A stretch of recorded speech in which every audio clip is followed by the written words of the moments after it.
Assalamualaikum warahmatullahi wabarakatuh. Apa kabar nih teman-teman? Nah, mungkin di antara kalian ada yang menganggap Wali Songo ini fiktif karena mereka ini memiliki kesaktian yang irasional.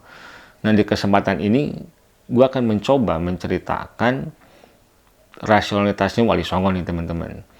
Nah, tapi sebelum itu ada sedikit cerita yang akan gue sampaikan nih teman-teman. Ada beberapa catatan sejarah yang menyebutkan Islam ini masuk ke Nusantara sekitar akhir abad ke-7 atau awal abad ke-8, teman-teman. Bahkan, ada yang menyebutkan Islam ini masuk ke Nusantara pada eranya Nabi Muhammad SAW. Karena ada beberapa sumber yang menyebutkan Nusantara pernah kedatangan dua rombongan yang diyakini yaitu Abdurrahman bin Mu'ad bin Jabal, itu sahabat Nabi. Beliau ini datang ke Baru sekitar abad ke-7 Masehi. Lalu putra beliau yang bernama Ma'mun dan Ismail ini berdakwah di Barus hingga wafat dan dimakamkan di Barus. Nah, rombongan yang berikutnya yaitu Sa'ad bin Abi Waqqas. Beliau saat itu akan melakukan perjalanan ke Cina. Nah, sebelum ke Cina, beliau sempat singgah di Nusantara. Nah, hanya pada era itu tuh Islam belum signifikan perkembangannya. Mungkin baru segelintir orang yang masuk ke ajaran Islam, teman-teman. Nah, lalu beberapa abad kemudian datanglah Wali Songo ke Nusantara. Bagi teman-teman yang belum pada tahu, Wali Songo ini tuh nggak hanya yang di foto-foto. Bahkan jumlahnya aja nggak hanya 9 teman-teman. Jumlahnya tuh ada banyak. Nah, bahkan ada yang menyebutkan Wali Songo ini jumlahnya itu beberapa generasi. Gitu. Dan bahkan di generasi pertama sampai generasi ketiga tuh penyebaran Islamnya itu belum signifikan. Barulah di generasi keempat dan kelima dimulailah era keemasannya Islam, teman-teman. Karena Islam ini berkembang dengan sangat pesat di generasi itu. Oke, teman-teman, di kesempatan kali ini gue akan mencoba menceritakan tentang perjalanan Wali Songo di Nusantara. Stay here, tonton terus konten gue, and welcome di Back to Glory.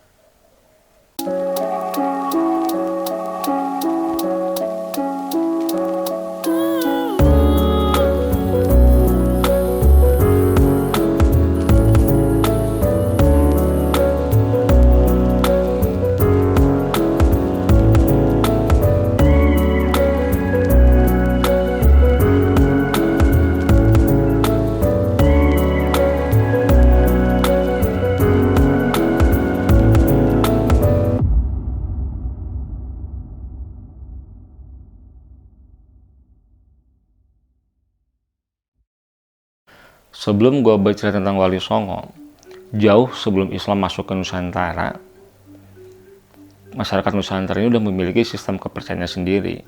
Keyakinan itu bisa disebut animisme dan dinamisme. Bahkan beberapa budayawan menyebutkan di Nusantara ini memiliki terminologi agama sendiri, yaitu kejawen dan juga Sunda Wiwitan, teman-teman. Nah, salah satu contohnya, Sunda Wiwitan ini memiliki prinsip yaitu yang bernama cara ciri manusia, yaitu unsur-unsur dasar yang terdapat dalam kehidupan manusia. Unsur-unsur ini tuh ada 5 unsur. Yang pertama yaitu welas asih, yang berarti cinta kasih. Unsur yang kedua yaitu undak usuk, yang berarti tatanan dalam kekeluargaan. Unsur yang ketiga yaitu tata krama, yang berarti tatanan dalam perilaku. Unsur yang keempat budi, bahasa, dan budaya. Unsur kelima yaitu wiwaha, yuda, narada, sifat dasar manusia yang memerangi segala sesuatu sebelum melakukannya nih teman-teman. Nah, dan juga di Sunda Wiwitan pun juga sudah memiliki keyakinan monoteisme, yang berarti udah mempercayai Tuhan yang satu, yaitu Sang Hyang Kersa, teman-teman. Nah, hal ini tuh berbeda dengan dunia Barat, khususnya di Romawi dan Yunani. Nah, aspek masyarakat dan budaya di Romawi dan Yunani ini terbilang sangat buruk, yaitu budaya seperti pertarungan gladiator ataupun juga perbudakan, teman-teman. Bahkan di pertengahan abad disebut era kegelapan, ya karena stagnansinya ilmu pengetahuan, teman-teman. Nah, hal norma-norma inilah yang berbeda antara Nusantara dan dunia Barat, teman-teman. Sampai akhirnya masuklah Hindu dan Buddha ini ke Nusantara sekitar abad ketiga. Nah, pengaruhnya ini paling besar nih di Pulau Jawa, teman-teman. Perkembangan keyakinan bangsa Nusantara ini tuh selalu dinamis. Nah, ketika masuknya Hindu ke Nusantara, akhirnya menjadikan masyarakat Nusantara ini mengenal dengan yang namanya kasta. Kasta-kasta tersebut seperti kasta Brahmana, yaitu para pendeta atau tokoh pemuka agama. Kasta berikutnya itu kasta kesatria, yaitu para prajurit, para pejabat, dan para bangsawan. Kasta berikutnya yaitu kasta waisa, yaitu para petani, para pemilik tanah atau para pedagang. Kasta berikutnya yaitu kasta sudra, itu rakyat jelata dan para pekerja kasar. Meskipun kasta-kasta ini tuh secara praktek itu berbeda antara di Indonesia dan di India. Nah, kalau di India tuh kasta-kasta itu lebih pengkotak-kotakan. Sementara kalau di Indonesia, kasta-kasta itu lebih ke menekankan tugas dan fungsinya aja, teman-teman. Nah, sementara agama Buddha ini lebih menekankan kepada aspek moralitas dan menuntun umat manusia untuk berbuat baik kepada sesama untuk mencapai nirwana. Nah, konsep-konsep agama ini tuh sangat diterima baik di Nusantara, teman-teman. Sampai akhirnya masuklah Islam ini ke Nusantara. Sebetulnya ada beberapa teori awal mulanya Islam masuk ke Nusantara. Teori-teori itu diperkuat dengan adanya jejak dan bukti sejarah. Nah, teori yang pertama yaitu Islam ini ke Nusantara masuk sekitar abad ke-7 atau akhir abad ke-7 dan awal abad ke-8. Nah, salah satu buktinya tuh ada catatan naskah Cina kuno yang menyebutkan ada sekelompok orang Arab yang tinggal di pesisir barat Pulau Sumatera. Nah, diyakini kelompok-kelompok ini tuh para sahabat Nabi, teman-teman, yang bernama Abdurrahman bin Wahb bin Jabal dan juga Sa'ad bin Abi Waqqas. Bahkan ada yang menyebutkan itu sahabat Nabi yang bernama Salman Al-Farsi yang terkenal dengan strategi perang Handaknya itu pernah singgah di Nusantara. Tapi di era ini tuh Islam tuh nggak signifikan perkembangannya. Mungkin baru segelintir orang aja yang masuk ke keyakinan Islam pada saat itu, teman-teman. Nah, teori berikutnya yaitu Islam ini dibawa oleh para pedagang Gujarat sekitar abad ke-13. Awalnya para pedagang ini tuh ke Malaka dan berekspansi ke Nusantara, khususnya di daerah Sumatera, teman-teman. Nah, bukti sejarah itu ditemukan makam Malikus Soleh, itu salah seorang pendiri kerajaan Samudra Pasai. Nah, sampai akhirnya datanglah Wali Songo dengan revolusi kultural. Nah, revolusi kultural ini salah satu contohnya yaitu para penyebar Islam ini sebagian besar seorang pedagang. Sementara konstruksi masyarakat ini berfaham Hindu dan Buddha, teman-teman, pada saat itu. Nah, biasanya para pendakwah ini tuh seorang Brahmana. Sementara para penyebar Islam ini tuh seorang Waisa. Nah, hal-hal itulah yang membuat orang-orang Nusantara itu nggak terlalu mempercayainya, teman-teman. Nah, itulah yang dikoreksi oleh para Wali Songo ini. Akhirnya beliau ini menggunakan akulturasi budaya dan juga berasimilasi, istilahnya itu membaur dengan masyarakat untuk penyebaran dakwahnya. Dan proses panjang Wali Songo dalam islamisasi ini tuh ya cukup panjang dan dimulai dari generasi pertama. Proses panjang Wali Songo dalam penyebaran Islam ini tuh dimulai dari generasi pertamanya Wali Songo. Beberapa literatur menyebutkan saat itu Syekh Jumadil Kubro atau beberapa ulama menyebutkan Syekh Jamaluddin Husain. Saat itu beliau melakukan ekspedisi dimulai dari Maroko, terus ke Samarkand, terus ke Campa yang sekarang menjadi Kamboja, teman-teman. Nah, sampai akhirnya beliau ini sampai ke tanah Jawa di eranya Majapahit sekitar akhir abad ke-13-an, teman-teman. Nah, saat itu tuh beliau membangun surau pertama di daerah Gunung Kawi dan bersebelahan dengan kelenteng. Inilah membuktikan bahwa dari dulu Islam ini bisa berdampingan secara damai. Nah, ketika zamannya Syekh Jamaluddin Husain ini, saat itu beliau baru melakukan pengkaderan untuk ulama-ulama yang berikutnya ke berdakwah di Nusantara, teman-teman. Next, generasi keduanya Wali Songo nih, teman-teman. Nah, generasi kedua Wali Songo ini dipimpin oleh Syekh Maulana Malik Ibrahim dan beliau membawahi beberapa wali lainnya, di antaranya yaitu Sayyidina Imam Kutub Syarif bin Abdullah Wonobodro, Syekh Muhammad Sunan Geseng, Said Ibrahim, Sunan Gribig, Amir Rahmatullah, dan beberapa wali-wali lainnya. Nah, di generasi itu mulai membangun pondasi di dunia pendidikan, teman-teman, dan juga pengkaderan untuk ulama-ulama yang akan berikutnya tuh berdakwah di Nusantara, teman-teman. Nah, next, generasi ketiganya Wali Songo. Generasi ketiganya Wali Songo ini dipimpin oleh Imam Maulana Ibrahim Asmarokondi dan beliau membawahi beberapa anggotanya seperti Sunan Ali Murtado, Wali Lanang, Imam Ahmad Rahmatullah, Syekh Jalal Tuban, Syekh Datil Kafi Cirebon, dan beberapa wali lainnya. Nah, di generasi itu mulai membangun struktur organisasi sebagai media dakwah dan juga memperkuat perekonomian dan spiritualnya. Dan di era ini mulai membentuk pendidikan Islam yang mengadaptasi dari pendidikan biara dan asrama.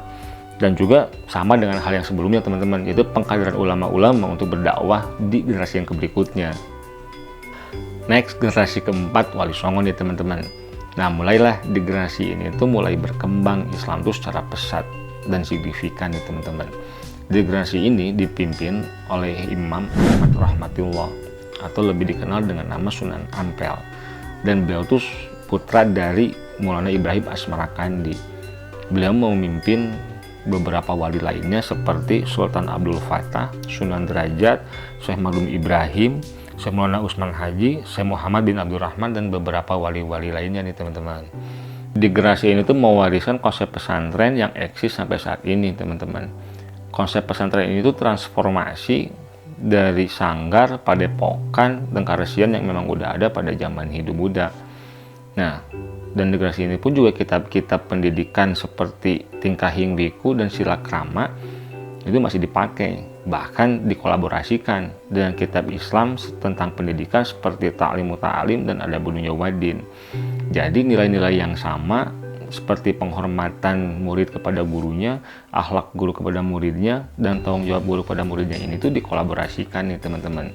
Gak hanya itu nih teman-teman, generasi pun juga mulai pemetaan geografi dan antropologi, dan juga memperkuat perekonomian dan pertaniannya teman-teman.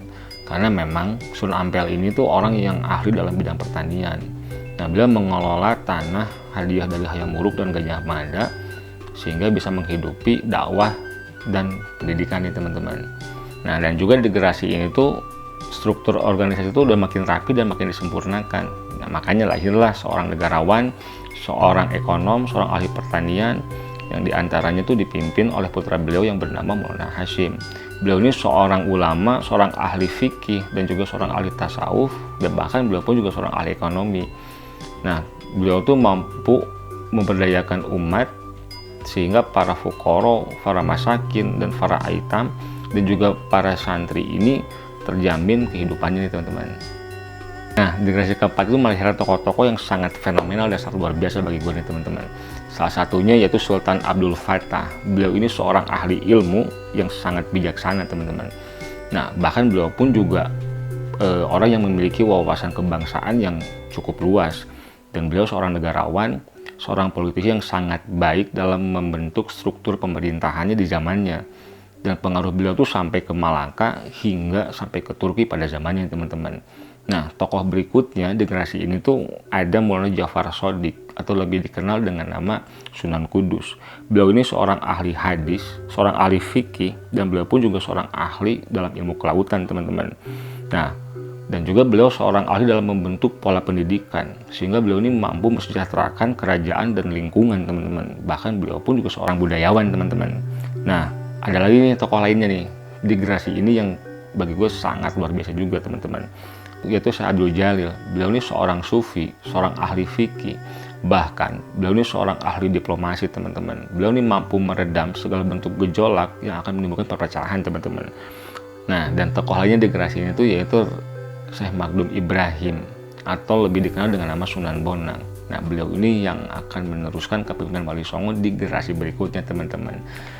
Next, generasi kelima Wali Songo teman-teman. Nah, di generasi ini tuh sangat luar biasa banget teman-teman. Bahkan bisa dibilang generasi ini tuh the golden era of Islamnya Nusantara teman-teman. Ya, karena Islam ini berkembang sangat pesat dan signifikan. Bahkan Islam ini tuh menjadi membudaya teman-teman. Nah, sehingga akhirnya Islam ini sampai menjadi agama mayoritas di Nusantara. Nah, di generasi kelima ini dipimpin oleh Sayyid Magdum Ibrahim atau lebih dikenal dengan nama Sunan Bonang. Beliau ini membawahi beberapa wali lainnya seperti Sunan Kudus, Sunan Gunung Jati, Sunan Kalijaga, Sunan Trenggono, Sunan Zainal Abidin, dan juga Sunan Muria. Nah, Sunan Bonang ini tuh seorang yang ahli ilmu, bahkan beliau ini menguasai berbagai macam bidang ilmu teman-teman. Beliau ini seorang guru besar, yaitu gurunya para raja atau para sultan. Beliau ini guru para senopati, para tumenggung, dan juga gurunya para adipati. Bahkan beliau pun juga gurunya para wali dan juga para ulama saat itu teman-teman. Makanya pangkat beliau itu Sultanul Aulia fi Zamanihi, yaitu rajanya para wali. Nah, nggak hanya itu aja, Sunan Bonang ini orang yang sangat intelektual. Beliau tuh melahirkan banyak karya tulis dan karya seni. Salah satu karyanya yang sangat monumental yaitu Tombo Ati. Sunan Bonang ini menulis Tombo Ati ini terinspirasi oleh syairnya Abu Nawas, teman-teman. Dan bahkan Tombo Ati ini menjadi intisari ajaran Sunan Bonang yang terkandung dalam Suluk Waragil, teman-teman. Nah, degenerasi ini tuh melahirkan lagi sosok yang sangat luar biasa, teman-teman. Itu yang bernama Raden Syahid, atau kalau orang-orang tuh mengenalnya yaitu Sunan Kalijaga. Beliau ini seorang alim yang memahami budaya. Bahkan beliau pun juga nggak hanya paham budaya. Beliau ini seorang yang paham dengan beberapa aliran ataupun juga beberapa agama di Nusantara. Nah, makanya beliau ini bisa mengendalikan aliran-aliran ini, dan agama-agama itu agak nggak terjadi gesekan satu sama lainnya. Makanya beliau ini dijuluki Kalijaga. Kali ini yang berarti aliran-aliran, teman-teman. Nah, bahkan beliau pun juga seorang budayawan, seorang seniman. Beliau seorang pengarang gending dan lagu, ya, baik yang berbentuk puisi maupun syair. Nah, dan beliau pun juga seorang dalang yang mampu memadukan dari Mahabharata menjadi carangan, dari carangan menjadi karangan, dan dari karangan menjadi pakemnya para dalang di Nusantara. Nah, wayang pun juga menjadi media dakwah dan sangat-sangat sukses saat itu, teman-teman. Nah, berikutnya tokoh lainnya di generasi kelima ini yaitu yang bernama Muhammad Ainul Yakin, atau lebih dikenal dengan nama Sunan Giri. Beliau ini seorang ahli hukum. Bisa dikatakan beliau ini seorang mufti di zamannya, dan fatwanya ini sangat ditaati, teman-teman. Nah, pengaruh beliau itu sampai kepada cucu-cucunya. Bahkan keabsahan para raja di Nusantara saat itu atau di Jawa saat itu, teman-teman, beliaulah yang melantiknya. Nah, next ada tokoh lainnya di generasi kelima ini yang sama bagi gue itu fenomenalnya, teman-teman. Nah, yaitu Raden Umar Syahid, atau lebih dikenal dengan nama Sunan Muria. Beliau ini Sultanul Aulia fi Zamanihi, yaitu rajanya para wali di zamannya. Beliau seorang pembesar Thariqah. Nah, dan gak hanya itu, beliau pun juga seorang budayawan dan juga seorang seniman, teman-teman. Nah, pertumbuhan Thariqah ini di zaman ini sangat berkembang dengan pesat. Nah, dan juga beliau ini seorang peacemaker. Dan ada lagi nih keahlian beliau, yaitu beliau ahli dalam lingkungan hidup.